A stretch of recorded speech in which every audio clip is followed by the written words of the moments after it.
자, 그러면 행정심판에서 이제 중요한 게 역시 행정심판 청구서라고 할 수 있죠.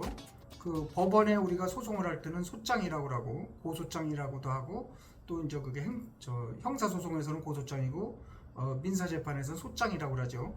그거를 잘 작성해야죠. 그게 문서로 얘기하는 거니까. 판사도 법원에서 문건으로 판단하고 행정심판위원도 문건으로 판단하는 거니까 문서주의니까. 우리나라는 성문법주의예요. 그래서 완전 문서로다가 뭐든지 해야지 그냥 말로 다는 게 아니니까. 자, 두 번째 제가 이제 오늘 두 번째 또 이제 마이크를 잡았어요. 두 번째는 뭐냐면은 가장 중요한 게 사실관계다. 사실관계.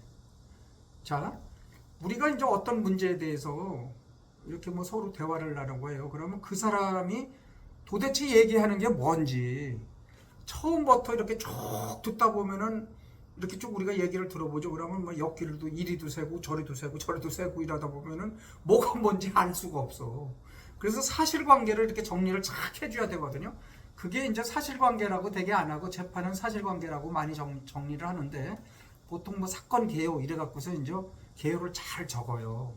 그게 가장 핵심이다 이거죠. 그래야지 행정심판위원들이 파악을 딱 봐서 이 사람 뭐지 사건이 어떻게 된 거지 먼저 그거 먼저 파악을 하려고 그래. 사건이 뭔지.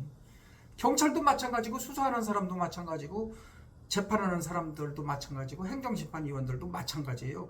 그 사건이 도대체 어떤 사건인지 요걸 먼저 파악하는 게 그게 사건 개요다 이거죠. 그게 사실관계입니다. 자, 그러면 이게 사실관계를 얼마나 잘 작성하느냐에 따라서 재판에서 첫 이미지입니다. 여기서 만약에 중언부언하고 뭐 주저리 하고서 핵심이 없고 이러면은 거기서부터 이제 딱 끝나는 거예요. 그 행정심판 친다니까. 자, 그래서 여러분들이 사실관계를 사건계로 표현을 하는데 그럼 그걸 어떻게 작성하느냐? 제가 이제 이 경험에 맞춰서 또 제가 또 이렇게 뭐 판단하는 이치에서도 한번 판단을 해본 적도 있어요. 왜냐하면 권익위서 과장도 해봤으니까. 그때는 이제 이렇게 뭐 과장 수준이면 이렇게 판단하는 정도거든요. 중앙부처에서. 자, 그런데 사실관계는 이렇게 일어난 순서대로 해야 돼요. 우리가 누구한테 얘기해도 과거서부터 이렇게 처음부터 순서대로 얘기를 해야지 최근 거가 최고 낮게 그전 거는 최고 그전에 이래서 일어난 순서대로 몇 월 며칠 이렇게 순서대로다가 정리를 해야 돼. 그래야지 안 헷갈린다니까 모든 게. 우리가 누구하고 대화하고 설득할 때도 그 사실관계를 얘기할 때 순서대로 얘기를 해줘야 되는데 먼저 결론 먼저 그냥 얘기하고서 물론 뭐 결론 먼저 얘기해야 될 때도 있어요. 이거 안 됐어. 그러고서 결론을 얘기하는 방법이 좋을 수도 있어요. 그런데 그걸 얘기할 때라고 하더라도 서로 처음부터 일어난 순서대로 해야 된다. 여러분들 그게 가장 중요해요. 그런데 그것을 우왕좌왕 들쑥날쑥하게 되는 경우도 많이 봤어요. 그렇게 되면은 첫인상에서 감점이다 이거죠. 자, 그 다음에 일어난 순서대로 하는데 팩트만을 적는 거야. 사실만. 그래서 사실관계야. 여러분들 요새 뭐 사실관계를 조사하고 있다. 뭐 경찰, 뭐 어디 뭐 수사기관 이런 말 많이 하죠. 사실관계가 뭔지 파악하고 있다. 그래서 사실이 뭔지 파악하고 있다 이렇게 얘기를 안 하고 사실관계가 뭔지 하면 뭐 또 관계는 뭐야? 법률관계도 있고 사실관계도 있고 여러 관계가 있어요. 표현하는 게. 그런데 이제 사실관계라는 게 어떤 법적인 용어는 아니고 우리가 그냥 사실을 어떤 전후 관계를 이렇게 그 도입을 해서 그렇게 풀어나간다 해서 사실관계라고 얘기를 하는 거예요. 자, 그런데 팩트만을 적어야 된다. 거기에 그 어떤 감정적인 생각이나 주관적인 판단을 막 자기가 기재하는 경우도 있어요. 그러면 안 돼. 그거는 처음부터 컷. 진짜라니까요. 아니 그거를 거기다 막 감정을 내서 이렇게 뭐 고의적으로 뭐 이렇게 기피하고 고의적으로 뭐 공무원으로서 막 직권남용을 하고 이걸 지멋대로 법을 위반해서 함부로 했다는 등 막 이렇게 감정적인 용어를 막 쓰면 안 돼. 어떤 사람이 욕설 비슷하게도 쓰더라니까. 하나도 모르고 있다 그 사람이 막 이렇게 쓰고 그러면은 그거는 전혀 위원들이 그 다음부터 안 봐요. 감정에 개입되지 않고 아주 건조하게 딱 써야 된다 이거죠. 우리 그 왜 저기 그 언론에 이렇게 보면은 뉴스 같은 거 보도하면은 나중에 뒤에 가서 감정이 개입되고 그렇게는 하는데, 그럼에도 불구하고 사실관계는 명확하게 보도가 돼야 되거든요. 뉴스의 그 핵심이. 그 사실관계 보도하듯이 정확하게 해야 된다는 얘기야. 그러니까 그걸 여러분들이 팩트만 적어야 한다 이렇게 생각하시고, 그 다음에 빼도 박도 못하는 사실만을 적어야 돼. 거기는 사실이 아니고 추측, 뭐 추측도 기재할 수 있어요 때로는. 그러나 추측이라고 분명히 해야 돼. 이거에 대해서 공무원들이 이렇게 안 해준 거는 아마 이러이러한 안 해주는 이유가 그 배경에 있는 것으로 추측이 됩니다. 이렇게까지는 또 적을 수 있어. 그런데 그걸 사실인 양 그렇게 해서 안 해줬다, 그렇게 추측이 된다가 아니고 그래서 안 해줬다 이렇게 적으면 안 되죠. 그래서 그러나 어떤 추측성 그런 추론이나 추측성 내용이나 그런 거는 적는 게 아니에요. 사실관계에서. 그게 원칙입니다. 그리고 유가 원칙에 의해서 기재를 해줘야 돼. 그게 언제 일어난 건지, 누가 했는지. 어떤 거는 이렇게 보면은 저도 이제 봐요. 저도 문장 써놓고 보면 주어가 없을 때가 있어. 그래서 항상 누가 했는지가 먼저 앞에 나오는 게 제일 좋아요. 그 다음에 두 번째는 언제 했는지. 누가 언제 어디서 무엇을 어떻게 왜. 유가 원칙이잖아요. 그 유가 원칙에 의해서 기재를 하는데 반드시 주어는 작게. 그것을 보고 있던 장태동은 뭐 이런 말 하면 안 돼. 장태동은 그것을 보고 있었다. 그런데 어쩌다. 이렇게 이 단문 위주로 중문, 복문 걸어갖고 막 영어로 말하면 접촉사 and를 놓고 관계대명사에서 뒤에 절이 앞에 걸리게 하고 이래서 문장을 꼬면은 안 봐. 공무원들 생각이 단순해요.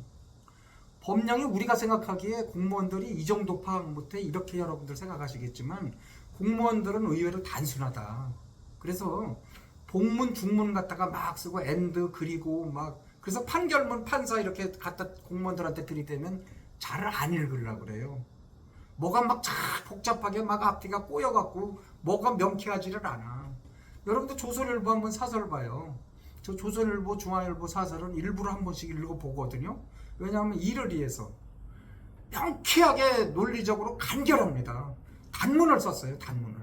그 단문을 탁탁탁탁 썼어. 길게 안 해. 딱딱딱딱 짧게 끊으니까 호소력 있고 탁탁 들어오는 거예요. 상대방이. 이래? 이래? 이래갖고 탁탁탁탁 클릭을 하기 시작한다니까요. 의원들이. 여러분 그 말씀이 무슨 말씀인지 이해가 되시죠? 그래서 단문 위주로 써야 된다. 그리고 지금 그것을 보는 사람들은 변호사들이에요. 주로. 그리고 변호사나 뭐 회계사도 있고 그 다음에 이제 대학 교수들. 대학 교수도 보통 교수들을 안 해요. 행정심판위원회. 그래도 행정법이나 공법 이런 거 좀 밟고 또 도시계획이면 도시계획 전문 교수고 하여간 그 방면에 전문 교수들이거든요. 그 사람들이고 또 변호사들 시간이 돈이지 않습니까? 저도 뭐 행정심판위원 뭐 이런 것도 제안 받은 적이 있어요. 솔직히 있어요. 그런데 저는 그거 거절했어요. 왜냐하면 사건 하나 검토하려고 그러면은 머리에 지나요. 그 제대로 검토를 해야죠. 대충 내가 해서 재결하면은 억울한 사람이 생기고 내 양심이 허락하지 않는 거 아닙니까? 그렇기 때문에 내가 시간이 많은 사람이 행정심판위원을 해야 된다니까. 그런데 행정심판위원은 변호사나 주로 대학의 그 조교수 이상, 정식 교수 이상 해야 되고 그 방면에 전문가로서 뭐 박사 경험이 있는데 자격증만 갖고 안 돼. 박사. 그거로 경험 있게 5년 이상 일을 해야 되고 그래요. 그 다음에 공무원으로서 그 방면에 고위직에 있었던 사람, 상급 이상에, 4급 이상에 있었던 사람. 예, 저는 상급으로 퇴직했어요. 부의사관으로. 그런데 4급 이상에 있었던 사람으로 이렇게 또 구성이 돼 있어요. 그러니까 그 사람들은 현업에서 바쁜 사람이야. 퇴직하고 집에서 놀고 있는 사람 행정심판위원 안 시킨다니까요. 현업에서 바쁘게 하는데 뭔가 그 방면하고 연관이 있는 사람을 시키려고 그러는 거예요. 행정심판. 그래야지 머리가 이렇게 똑똑한 머리로 잘 돌아가는 머리로 판단을 할 수 있으니까. 그래야지 행정기관이 망신당하지 않죠. 의원들을 선정할 때. 그래서 의원들 선정하는 게 간단치 않다. 그러니까 제가 무슨 말씀을 드리려고 하느냐면은 의원들은 바쁜 사람이다. 그래서 사실관계를 적을 때 대충 본다 이거지. 그러나 아예 사실관계 거기서부터 막 흔들리고 논리적이지도 않고 앞뒤가 막 뒤바뀌고 주어 동사가 어디 있는지 목적어가 보어가 어디 있는지 잘 모르고 이러면은 뭐가 생략되고 이러면은 어법에 안 맞고 기본적으로 뭐 또 이 저기 맞춤법 이런 것도 안 맞고 이러면은 저도 이렇게 봐요. 오타가 하나 있으면은 오타가 하나씩 나와 가끔가다. 그거 있으면은 그거 난리 나요. 저는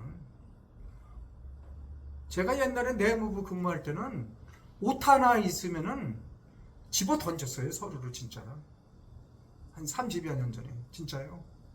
그때는 이제 뭐 중앙집권적인 시대고 내무부 출신들이 자기 고향에 가서 시장 군수하고 했던 그런 시절이거든요. 저 있을 때.